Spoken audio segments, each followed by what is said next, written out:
नमस्कार विद्यार्थी मित्रांनो, पीसीसी ट्युटोरियलमध्ये पुन्हा एकदा तुमचं स्वागत आहे. तर पहा, आपण आजचं जे लेक्चर आहे तर या लेक्चरमध्ये काय करणार आहे, तर विद्युत धारेचे जे परिणाम आहे, ठीक आहे, तर या जो टॉपिक आहे तुमचा इयत्ता 10वीचा, तर त्याच्यामध्ये जेवढे उदाहरण दिलेले आहेत ते आपण या ठिकाणी काय करणार आहेत, सोडून घेणार आहेत. तर पहा, आजच्या लेक्चरमध्ये जे सोडून दिलेले उदाहरण आहेत ते पण घेणार आहेत आणि जे तुम्हाला स्वाध्यायामध्ये दिलेले आहेत ते पण उदाहरण आपण या ठिकाणी घेणार आहेत. पहा, भविष्याचा जर तुम्ही विचार केला स्पर्धा परीक्षेचा, ठीक आहे, म्हणजे एमपीएससी असेल, यूपीएससी असेल, किंवा तुम्ही मेडिकल इंजिनिअरिंग साईडला जाण्याचा विचार करत असाल, तर त्या ठिकाणी जर तुम्ही पाहिलं तर जे येणारे प्रश्न असतात त्यांच्यामध्ये जी थिअरी असते, ठीक आहे, म्हणजे पाठांतर करायचा भाग जो असतो त्याच्यापेक्षा जे उदाहरण सोडवायचे असतात त्यांची संख्या खूप जास्त असते. त्यामुळे भविष्यामध्ये विद्यार्थ्यांना त्या अडचणी येतात. त्यामुळे शक्यतो काय करा, ह्या आत्ता जे इयत्ता 10वीला जेवढे उदाहरण दिले तर ते सगळे व्यवस्थित समजून घ्या आणि ते 2-3 वेळेस तरी किमान सॉल्व्ह करून पहा, म्हणजे ते तुम्हाला समजायला सोपे जातील. तर पहा, आज आपण या ठिकाणी काय करू, पहिले जे सोडून दिलेले उदाहरण येतं ते पाहू. प्रश्न कसे सोडवायचे मी तुम्हाला पहिले जसं मी तुम्हाला सांगतोय त्या पद्धतीने प्रश्न समजून घ्या आणि तो सोडवण्याचा प्रयत्न करा. ठीक आहे. तर पहिला जो प्रश्न दिलाय पहा, त्यात काय दिलंय, नायक्रोम एक मिश्र धातू दिलाय आणि त्याच्यामध्ये एक 6 मीटर लांबीची तार दिलेली आहे. म्हणजे पहा, एक तार आहे जिची लांबी तुम्हाला जी दिलेली आहे, ठीक आहे, एक तार आहे तिची लांबी तुम्हाला किती दिलेली आहे, 6 मीटर दिलेली आहे. तिचे कुंतल करून उष्णता निर्माण करण्यासाठी दिली आहे. आता आपल्याला माहिती आहे तारेचं कुंतल असं असतं, ठीक आहे, आणि याच्यामधून जर आपण विद्युतधारा पाठवली तर त्याचं रूपांतर कशामध्ये होत असतं, उष्णतेमध्ये. तिचा विद्युत रोध जो आहे तो 22 ओहम इतका आहे. मग विद्युत रोध जो आहे त्याला आपण आर दाखवतो, विद्युत रोधाला कशाने दाखवतो, आर ने, आणि तो किती आहे आपला 22 ओहम आहे. तर 22 आणि हा ओहमचं जे सिंबॉल आहे ते असं आहे. त्यानंतर ही तार निम्म्यावर तोडून तिचं कुंतल तयार केले. आता ही जी तार आहे हिची निम्म्याने इतकीची लांबी काय करायची, कट करायची आणि मग तिचं कुंतल बनवायचं. जेवढी तारेची लांबी होती तिला निम्म्याने कट करायचं. मग ही जी नंतरचं जे कुंतल आहे तर या नंतरच्या कुंतलामध्ये पहिल्यापेक्षा जी लांबी आहे ती अर्ध्याने आहे.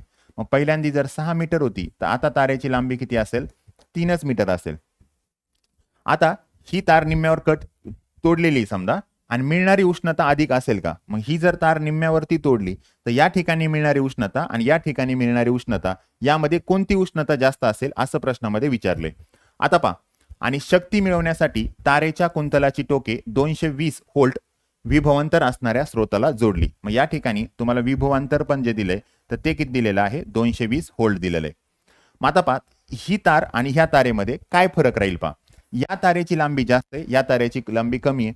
म्हणजे पहा, ज्यावेळेस तारेची लांबी 6 मीटर होती, ज्यावेळेस तारेची लांबी 6 मीटर होती त्यावेळेस तुम्हाला जो विद्युत रोध होता पहिल्यांदी तर तो तुम्हाला किती होता, 22 ओहम इतका होता. ठीक आहे. आता आपण पाठीमागच्या लेक्चरमध्ये सांगितलंय पहा की विद्युत रोध जो आहे तो तारेच्या लांबीला समानुपाती असतो. समानुपाती याचा अर्थ काय, जर तारेची लांबी जास्त तर विद्युत रोध पण जास्त. हे पण तुम्हाला इयत्ता 9वी मध्ये दिलेलं आहे. मग जर तारेची लांबी तुम्ही अर्ध्याने कमी केली, अर्ध्याने निम्म्याने कमी केली तर जो रोध आहे तो पण निम्म्याने कमी होईल. म्हणजे ज्यावेळेस तुम्ही तारेची लांबी काय करता, 3 मीटर घेता तर त्यावेळेस विद्युत रोध पण निम्म्याने कमी होईल. मग तो किती होणार आहे, 11 ओम होणार आहे, अर्ध्याने 22च्या निम्मा. ठीक आहे. मग आता ह्या दोन्हीपैकी ही एक कंडिशन दिली, म्हणजे ही एक आहे आणि ही एक आहे. या दोन्हीपैकी कुठे तुम्हाला काय मिळेल, उष्णता कमी मिळेल किंवा जास्त मिळेल असं प्रश्नामध्ये विचारलंय. तर त्यांचं असं म्हणणं आहे की अर्ध्यावर तोडल्यानंतर जी तार होती तिची उष्णता जास्त असेल का. आता उष्णता काढायची म्हणजे विद्युत शक्ती लागेल पहा, कारण विद्युत शक्ती ज्याची जास्त त्याची उष्णता जास्त. मग आपण या ठिकाणी काय करू, विद्युत शक्ती काढण्याचा प्रयत्न करू. पहिल्यांदा जेवढं प्रश्नामध्ये दिले ते आपण समजून घेतलं.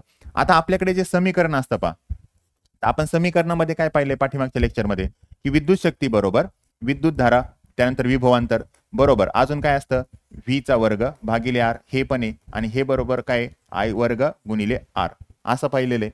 मग आपल्याला प्रश्नात काय काय दिलंय ते पहा. पहिले इथं विभवांतराचा उल्लेख केलाय, म्हणजे विभवांतर दिलंय. मग विभवांतर इथं एक आहे आणि इथं एक आहे. त्यासोबत विद्युत रोधाचा एक उल्लेख केलाय. मग याच ठिकाणी पहा विभवांतर आणि विद्युत रोध आहे, कारण इथं ही आय जी आहे ती विद्युत धारा आहे. म्हणजे या समीकरणाने आपण प्रश्न काय करणार आहेत, सोडवणार आहेत. मग पहा, पहिल्यांदी विद्युत शक्ती किती लागेल ते काढूत आपण. मग विभवांतर तर दोन्ही वेळेस त्याचे आणि विद्युत रोध पहिल्यांदी R1 होता. मग आता पहा, विभवांतर किती दिलेलं आहे आपल्याला, 220 व्होल्ट. विभवांतर किती दिले, 220 व्होल्ट. मग 220 इथं वर्ग असल्यामुळं मी 220 काय करतो, 2 वेळेस लिहितो. त्याला भागिले रोध. मग पहिल्या वेळेचा रोध किती होता, 22. मग हे इथं मी 22 केलं. ठीक आहे. मग 22 ने इथं भाग द्या पहा, 22 ने 220 ला भाग दिला तर हे 10, 22 एक 22 आणि हे 0 तसंच राहील. म्हणजे 10 गुणिले तुम्हाला 220. मग 22 220 ने 10 ला जर गुणलं असतं तर एक शून्य फक्त इथे ऍड होणार आहे. सो मग ह्या ठिकाणी तुम्हाला किती राहील 22 आणि हे 2 शून्य तसेच. मग एवढी विद्युतधारा तिथे काय होणार आहे तयार होणार किंवा सॉरी विद्युत शक्ती तिथे तयार होणार आहे. आता दुसऱ्या वेळेस विद्युत शक्ती किती असेल ते पाहू. मग दुसऱ्या वेळेस काय करूत आपण दुसऱ्या वेळेसचा विद्युत रोध ठेवू. त्याला आपण R2 म्हटलंय. मग याचा V चा वर्ग आहे म्हणजे हे 220 गुणिले हे 220 तसंच. आणि रोध दुसऱ्या वेळेस किती आपल्याकडे 11 आहे. मग हे 11 लिहिलं. 11 दुने 22 होतील. मग हे 2 घ्या. हा शून्य तर तसाच आला गुणिले हे 220. ठीक आहे. आता परत 22 गुणिले 2 किती होतात 44. मग हे 44 आणि हे 2 शून्य तसेच म्हणजे 4400 वॅट एवढी विद्युत शक्ती मिळेल. आता त्यांनी प्रश्नात काय विचारलं होतं निम्म्यावर तोडलेली जी तार आहे तिची उष्णता अधिक असेल का. ठीक आहे. मग तार निम्म्यावर तोडल्यानंतर विद्युत रोध 11 ओम होता आणि त्यावेळेस तुम्हाला विद्युत शक्ती 4400 लागली आणि पहिल्यांदी होती 2200. मग याच्यापेक्षा इथं विद्युत शक्ती काय जास्त आहे म्हणजे निश्चितपणे या ठिकाणी उष्णता काय लागेल अधिक लागेल. तर अशा पद्धतीने हे या प्रश्नाचं उत्तर आहे. तर या ठिकाणी आपण दोन्ही विद्युत शक्ती काढल्या आता आणि त्याचं उत्तर विचारलं होतं की असेल का तर याच्यावरून तुम्ही काय लिहिणार हो. ठीक आहे. विद्युत शक्ती निम्म्यावर तोडल्यानंतर जास्तच असेल. ठीक आहे. आता पुढचं उदाहरण पहा. पुढच्या उदाहरणामध्ये काय केलेले एक 9 ओमचा विद्युत रोधाला एक घट जोडलेला आहे. म्हणजे तुम्हाला या ठिकाणी काय केले एक विद्युत रोध दिलेला आहे आणि तो किती दिलेला आहे 9 ओमचा दिलाय. त्यानंतर त्यामुळे वाहणाऱ्या विद्युत धारेमुळे विद्युत रोधात प्रति सेकंदात म्हणजे प्रति सेकंद दिलेले प्रति सेकंद. ठीक आहे. हे सेकंद 400 जूल इतकी उष्णता निर्माण होते जे एकक कशाचं असतं उष्णतेचं. उष्णतेला एक तर तुम्ही W ने दाखवले आपण किंवा बुक्समध्ये Q ने पण दाखवलेले. तर उष्णता ह्याला Q ने दाखवा किंवा W ने दाखवा. तर ती किती दिलेली तुम्हाला 400 जूल इतकी दिलेली आहे. ठीक आहे. विद्युत रोधास किती विभवांतर लावले ते काढा. मग या ठिकाणी विभवांतर किती लागले असेल ते तुम्हाला प्रश्नामध्ये काढायचंय. मग पहिले दिलेल्या किमती सगळ्या लिहून काढल्या. आता याच्या पुढच्या पार्टमध्ये आपल्याला काय करायचं समीकरण बघायचं कोणतं आहे. तर विद्युत शक्ती बरोबर हे विद्युत धारा हे आपण असं घेतो ना V चा वर्ग भागिले R बरोबर काय I वर्ग गुणिले R अशा पद्धतीने आपण समीकरण पाहिले. तर आता पहिले विचार करा विभवांतर. मग विभवांतर म्हणजे आपल्याला हे प्रश्नामध्ये विचारलेले. ठीक आहे. आणि त्यासाठी आपल्याला अजून काय दिलंय अजून विद्युत रोध पण दिलेला आहे. मग विद्युत रोध पण दिलेला आहे. हे समीकरण झालं. आता आपल्याला विद्युत शक्ती डायरेक्ट दिली नाही पण एक गोष्ट लक्षात घ्या विद्युत शक्तीचं आपण अजून एक समीकरण पाहिलं होतं. काय विद्युत शक्ती म्हणजे काय असते उष्णता भागिले वेळ आणि बरोबर मग ह्याला काय करतो V चा वर्ग भागिले R. आपल्याला विभवांतर काढायचंय R ने इकडे आल्यानंतर ते गुणिले होईल. मग V वर्ग बरोबर ही उष्णता भागिले वेळ आणि गुणिले हे विद्युत रोध. आता उष्णता किती आपल्याकडे 400 जूल. मग ते मी या ठिकाणी लिहितो 400 जूल. विभवांतर किती आपल्याकडे 9 आणि वेळ किती आहे 1 सेकंद. आता इथं V चा वर्ग आहे पण आपल्याला तर विभवांतर काढायचंय म्हणजे V काढायचंय. मग वर्ग असल्यानंतर आपण त्याचं काय करतो वर्गमूळ घेतो. मग इकडच्या किमतीचं वर्गमूळ घ्या इकडच्या किमतीचं वर्गमूळ घ्या. तर V चा वर्ग आहे ह्याचं वर्गमूळ V आलं आणि इकडे ही वर्गमूळात किंमत झाली. तर हे 400 गुणिले 9 एक घेण्याची गरज नाही 1चं वर्गमूळ तर 1च आहे. मग 400चे वर्गमूळ जे आहे ते किती असतं 20 आणि 9चं वर्गमूळ किती असतं 3. मग 20 गुणिले 3 करा मग हे किती येईल 60 आणि विभवांतराचं एकक काय 60 व्होल्ट. मग या ठिकाणी तुमचं उत्तर किती असेल 60 व्होल्ट असेल. ठीक आहे. आता पुढील उदाहरण. पुढील उदाहरणामध्ये काय दिलंय एक विजेवर चालणारी इस्त्री आहे ती उच्च तापमानास निर्धारित केली असताना 1100 वॅट विद्युत शक्ती वापरते. म्हणजे एक इस्त्री आहे आणि त्या ठिकाणी तुम्हाला जी विद्युत शक्ती दिलेली आहे ती किती दिलेली आहे आपल्याला 1100 वॅट.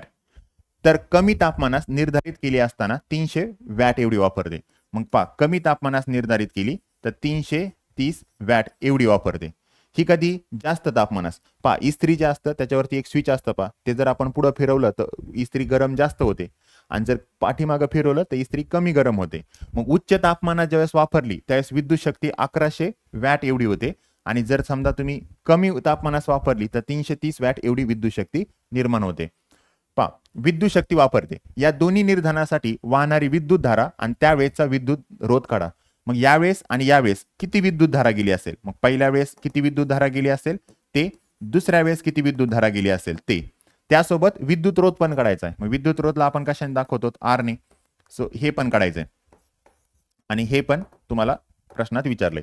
आणि विभवांतर जे दिले आहे ते 220 व्होल्ट एवढं विभवांतर दिलंय. मग हे किती दिलेलं आहे 220 व्होल्ट एवढं विभवांतर दिलंय.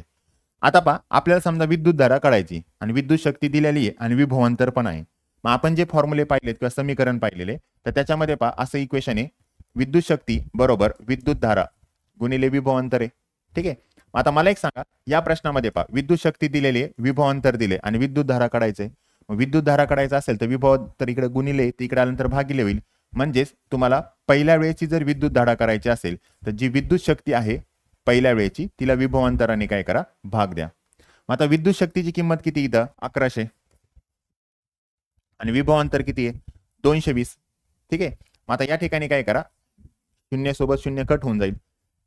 त्याच्यानंतर काय करायचंय, हा त्याच्यानंतर पहा 22 ने 110 ला जर भाग दिला असता तर 22 पंचे किती होतात 110, म्हणजे 5 एम्पियर एवढी विद्युत धारा असेल. दुसऱ्या वेळेस पाहा, दुसऱ्या वेळेस तुम्हाला विद्युत शक्ती किती दिलेली आहे P2 समजा आणि विभवांतर किती आहे P. विभवांतर आपण बदलेलंच नाही. सो दुसऱ्या वेळेस आपल्याला कमी तापमानाला इस्त्री वापरताना विद्युत शक्ती दिली होती 330. मग हे 330 आणि या ठिकाणी विभवांतर जे आहे तर ते किती आहे आपलं 220 आहे. मग परत शून्यासोबत शून्य कट झाला. आता पहा तुम्ही एक काम करू शकता, दोन्हीला पण 11 ने भाग देऊ शकतात. पहा 11 त्रिक 33 होतात, 11 दुने 22 होतात, 2 ने 3 ला भाग द्या, मग हे 1.5. ठीक आहे. इथे काय होणार आहे 1.5 येणार आहे आणि हे एम्पियर मध्ये. ठीक आहे. आता पहा दोन्ही वेळेच्या विद्युत धारा झाल्या. आता अजून काय विचारलंय विद्युत रोध. आता पहा तुम्हाला विद्युत धारा आलेली आहे, विद्युत रोध काढायचंय आणि इथं विभवांतर दिलेलं आहे. तर पहा आपण ओम लॉचं एक इक्वेशन पाहिलं होतं, तुम्ही हे पण वापरू शकतात. काय V बरोबर I गुणिले R.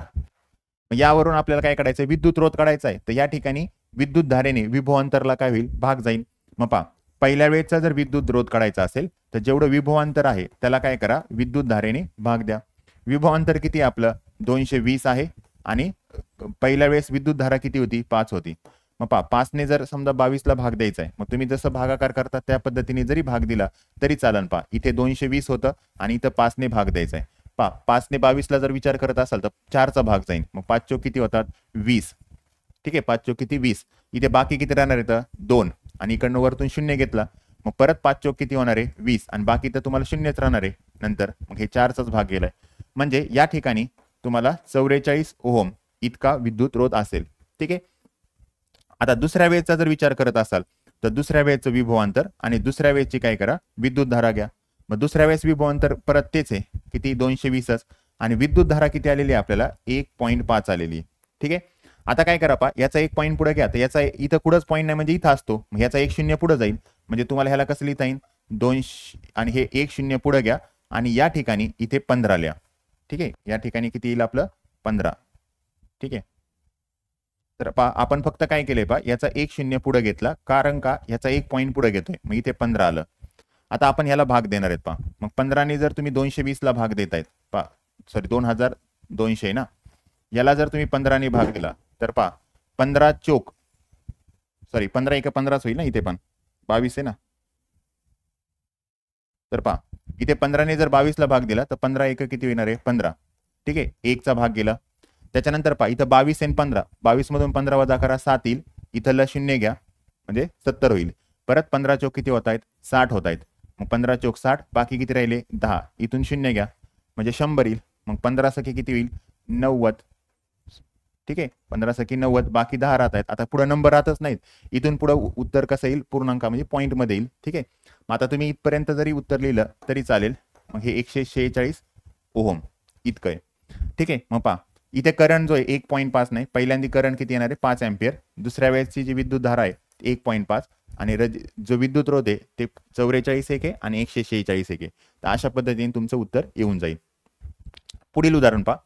पुढील उदाहरणामध्ये काय दिलं पहा, विजेचा एक टंगस्टन दिवा घरी परिपथात बसवला आहे.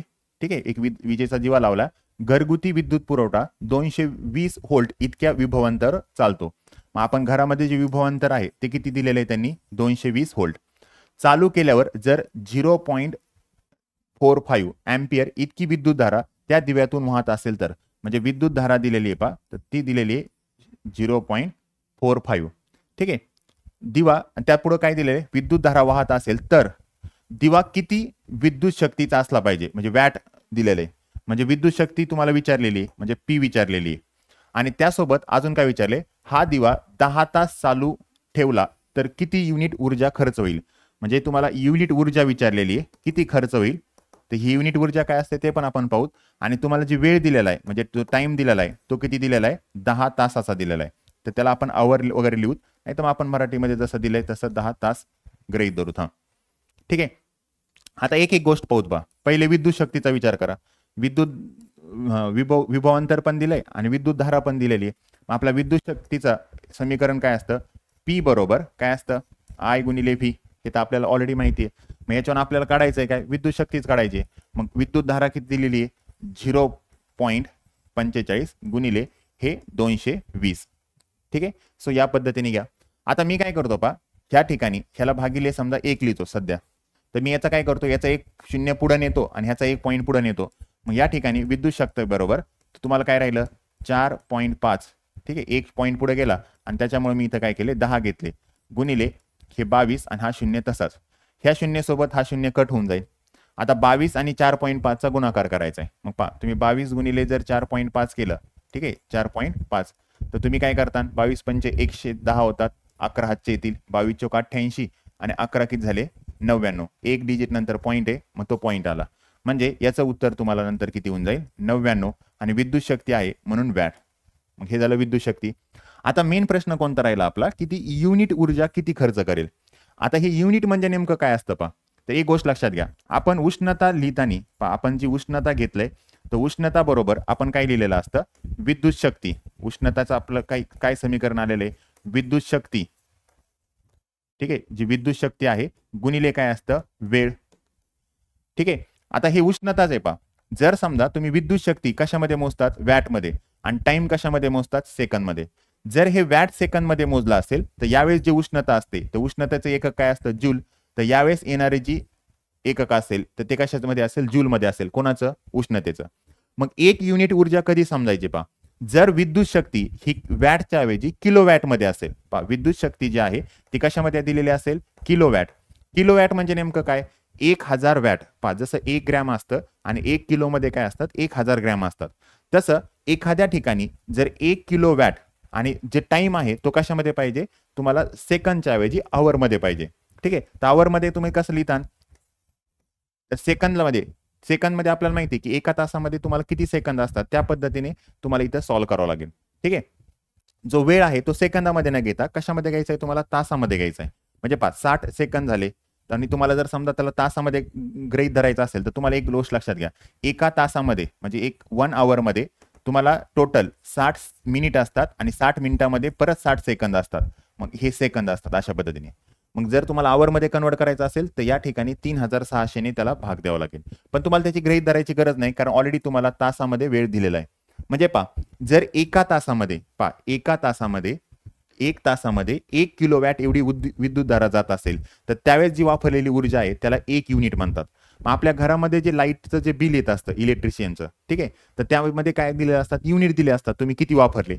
मग किती युनिट वापरले म्हणजे काय? जर तुम्ही 1 किलोवॅट एवढी ऊर्जा एका तासात वापरली असेल तर त्याला आपण 1 युनिट असं म्हणू. मग थोडक्यात 1 युनिट जर काढायचं असेल तर विद्युत शक्ती कशामध्ये पाहिजे? किलोवॅटमध्ये पाहिजे. आणि वेळ कशामध्ये पाहिजे? आवरमध्ये पाहिजे किंवा तासमध्ये पाहिजे. मग आता या ठिकाणी आपण उष्णतेचा विचार करू. उष्णता बरोबर हे काय? विद्युत शक्ती गुणिले वेळ. मग पहिले विद्युत शक्तीचा विचार करा. इथं विद्युत शक्ती किती आलेली आहे तुम्हाला? 99. मग मी या ठिकाणी हे 99 घेतो आणि ही विद्युत शक्ती कशामध्ये? वॅटमध्ये. आता वेळ जी दिलेली ती तुम्हाला तासामध्ये दिलेली म्हणजे आवरमध्ये दिलेली. मग ती तुम्हाला किती दिलेली आहे? 10. आणि ही आवरमध्ये दिलेली ऑलरेडी. आता वेळ आवरमध्ये ऑलरेडी आहे. फक्त जी विद्युत शक्ती आहे ती आपल्याला किलोवॅटमध्ये नाही. मग किलोमध्ये किती असतात? 1000. मग मी या ठिकाणी काय करतो? या ठिकाणी 1000 ने या ठिकाणी इथं गुणाकार करतो आणि 1000 ने इथे भागिले पण लिहितो. ठीक आहे. 1000 गुणिले करतो आणि 1000 भागिले पण करतो. आणि या ठिकाणी आता हे वॅट तसंच आलं आणि हे इंटू हे 10 आणि आवर पण तसेच आले. ठीक आहे. आता मला सांगा, ह्या इथून एवढ्या 1000साठी आपण किलोवॅट लिहू शकतो. ठीक आहे. मग इथून एवढं काय झालं? तुमचं किलोवॅट झालं. मग हे गेलं किलोवॅटमध्ये. आता इथून पुढचा प्रश्न सोडवायचा आहे. हे 0 कट झालं. ठीक आहे. आणि मी काय करतो हे इथं पूर्णांक आहे तर 2 डिजिट अलीकडे येतो 1 आणि 2 म्हणजे इथं 1 पॉईंट येईल. मग इथलचा पूर्णांक पण 2 डिजिट अलीकडे इथं होता तो 1 2 म्हणजे तुम्ही याला किती लिहू शकतात? 0 पॉईंट किंवा 0.99. 0 पॉईंट किती आलं? 99.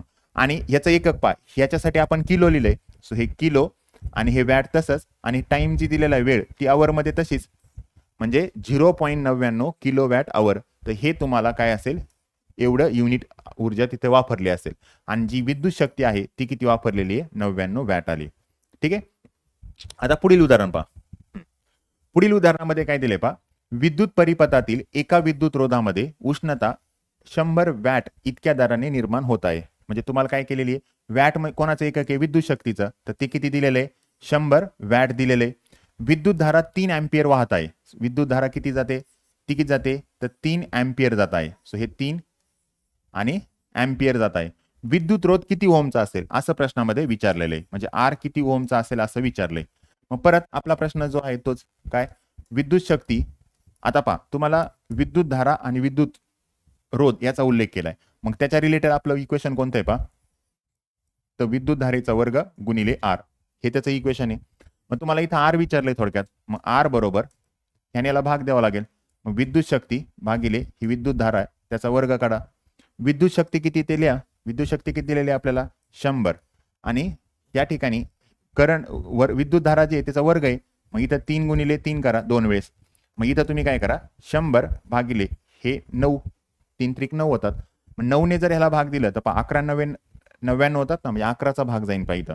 ठीक आहे, जर तुम्ही ह्याला सॉल्व्ह केलं तर, आणि 11 ओहम हे तुम्हाला त्याचं काही विद्युत रोध येईल. मग ते तुम्हाला याचा आन्सर काही 11च्या पॉईंट समथिंग काहीतरी उत्तर येईल पुढं. पण आपण पुढचे पॉईंट मधलं जरी उत्तर नाही दिलं 11 ओहम पर्यंत तरी तुमचा ॲक्युरेट आन्सर असेल. पुढे पाहा. आता हे पण तुम्हाला स्वाध्यायामध्ये दुसरं उदाहरण दिलेलं आहे. काय, 2 टंगस्टेनचे बल्ब येतात, ते 220 व्होल्ट इतक्या विभवांतरावर चालतात. ठीक आहे. आता बल्ब किती येतं, 2, आणि त्याला विभवांतर जे दिलेलं आहे तर ते किती दिलंय तुम्ही, 220 व्होल्ट इतकं विभवांतर दिलंय. त्याच्यानंतर प्रत्येकी बल्ब, म्हणजे पहा 2 बल्ब होते, त्यातला पहिला बल्ब 100 वॅटचा आहे आणि दुसरा बल्ब किती आहे, 60 वॅटचा. म्हणजे जो पहिला बल्ब दिलेला आहे तो आहे तुमच्याकडे 100 वॅटचा, आणि जो दुसरा बल्ब दिलेला आहे तो कितीचा आहे, 60 वॅटचा आहे. जर ते समांतर जोडणी जोडलेले असतील, आता त्यांची काय करायची, समांतर जोडणी करायची, तर मुख्य विद्युत वाहकातील विद्युत धारा किती असेल.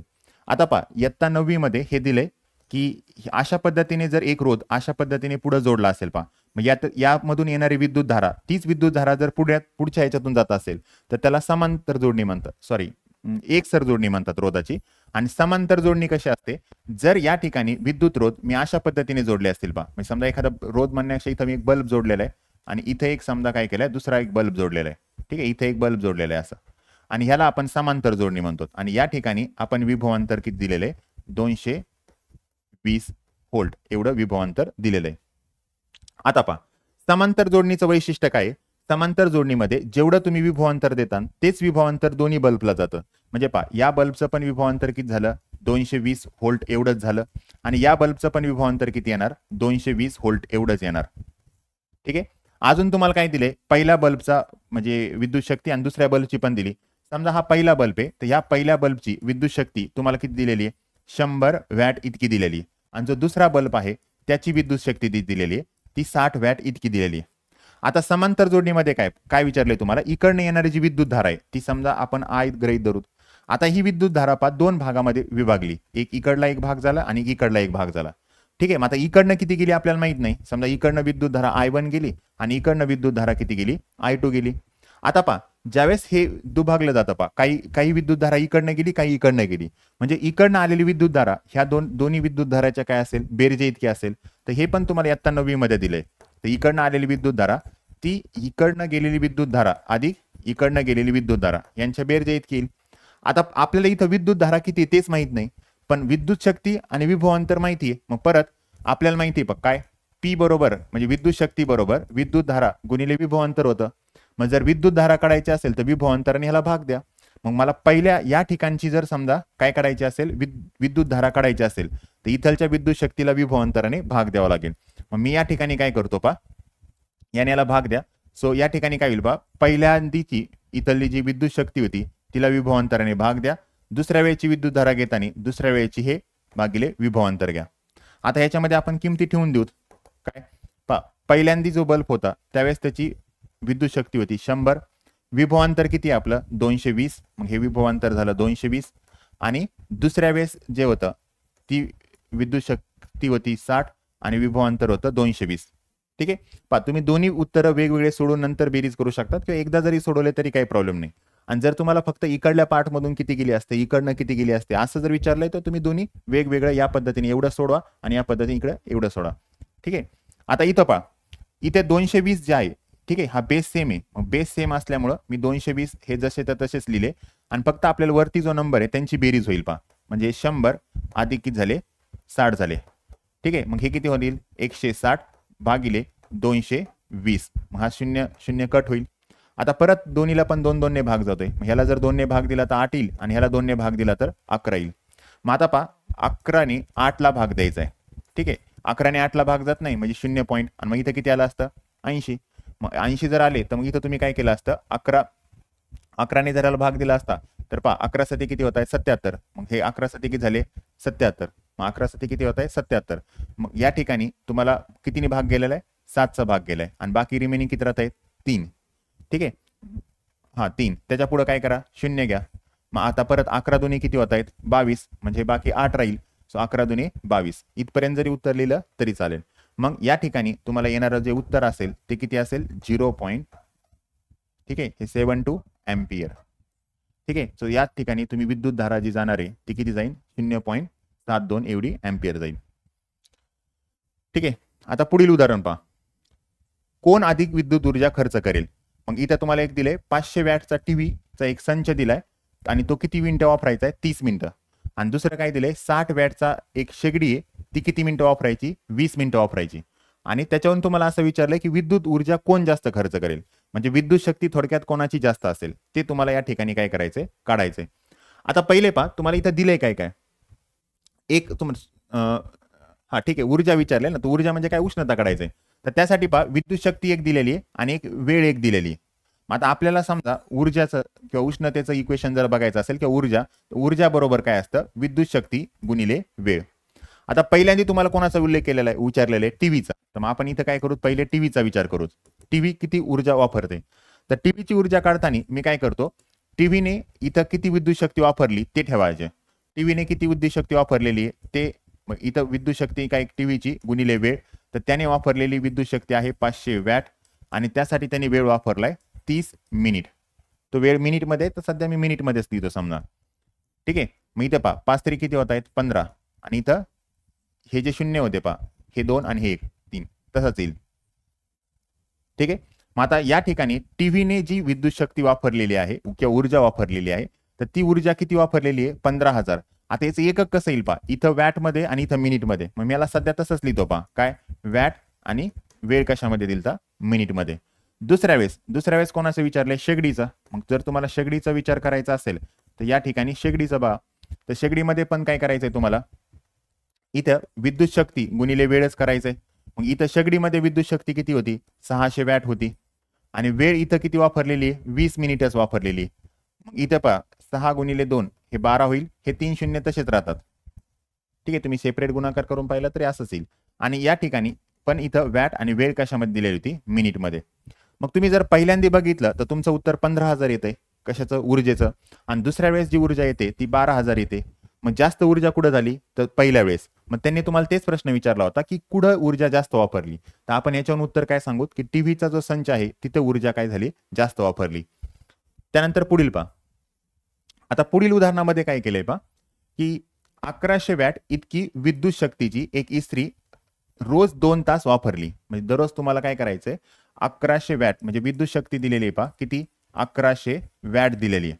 आणि ती रोज किती म्हणजे वेळ दिलेली आहे पहा, रोज तुम्हाला रोजचा जो वेळ आहे तो दिलेला आहे आणि तो रोजचा वेळ किती दिलेला आहे तुम्हाला, 2 तास किंवा त्याला आवर म्हणून.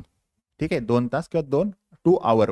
ठीक आहे. वापरली गेल्यास एप्रिल महिन्यात त्यासाठी विजेचा खर्च किती येईल. तर एप्रिल महिन्यामध्ये जे विजेचा खर्च येणार आहे किंवा लाईट बिल येणार आहे ते किती आला असेल असं विचारले. वीज कंपनी एका युनिटसाठी 5 रुपये आकारते. म्हणजे एक युनिट जर लाईट तुम्ही वापरली तर त्यासाठी तुम्हाला जो येणारा विजेचा खर्च आहे तो किती असेल, 5 रुपये एवढा असेल. आता या प्रश्नामध्ये तुम्हाला काय करायचंय पहा, एका दिवसामध्ये विजेचा वेळ किती वेळ वापरते त्याच्यावरून तुम्ही काय काढू शकतात, किती युनिट एका दिवसात वापरले ते काढू शकतात. मग आता पहा, समजा उदाहरणार्थ पहा, एका युनिट 2 रुपये वापरले. एका दिवसामध्ये किती, एक जनरल उदाहरण पाहतो, एका दिवसामध्ये 2 युनिट वापरले. किती, 2 युनिट. मग एका युनिटसाठी खर्च किती आहे 5 रुपये. मग तुम्ही काय केलं असतं 2 युनिट वापरले, एका युनिटसाठी किती खर्च आहे 5 रुपये. मग दररोजचा खर्च किती आला असता 10 रुपये. ठीक आहे, दररोजचा खर्च किती आला असता 10 रुपये. मग आता एप्रिल महिन्याचं विचारले, मग एप्रिल महिन्यामध्ये दिवस किती असतात 30. मग तुम्हाला प्रत्येक दिवशी जर 10 रुपये खर्च आला तर 30 दिवसामध्ये किती, तर तो तुम्ही कसं काढता 300 रुपये. मग या पद्धतीने आपण एका दिवसासाठी किती युनिट वापरले ते आपण पहिले काढू. मग त्यासाठी मी काय करतो एका दिवसाचे मला काय करायचंय, एका दिवसाचे जे युनिट आहेत, ठीक आहे, एका दिवसाचे जे युनिट आहेत ते किती आहेत ते मला समजा या ठिकाणी पहिले काय करायचंय काढायचंय. आता युनिट आपण आत्ताच्या पाठीमागच्या उदाहरणामध्येच पाहिले युनिट म्हणजे काय असतं, ऊर्जा असते. आणि जी ऊर्जा असते त्याचं एकक काय समजा पॉवर गुणिले म्हणजे विद्युत शक्ती गुणिले वेळ होतं. पण ही जी विद्युत शक्ती असते ती कशामध्ये पाहिजे, वॅट मध्ये पाहिजे आणि किलो वॅट मध्ये. आणि जो वेळ पाहिजे तर तो वेळ तुम्हाला कशामध्ये पाहिजे, आवर मध्ये पाहिजे. मग आपण इथं काय करू, ह्याची किंमत लिहून देऊ. पहा विद्युत शक्ती किती दिलेली तुम्हाला 1100 वॅट दिलेली. 1100 वॅट. आणि वेळ जो दिलेला आहे तो ऑलरेडी आवर मध्ये दिलाय आणि तो किती आहे 2 आवर, हा ऑलरेडी दिलेला आहे.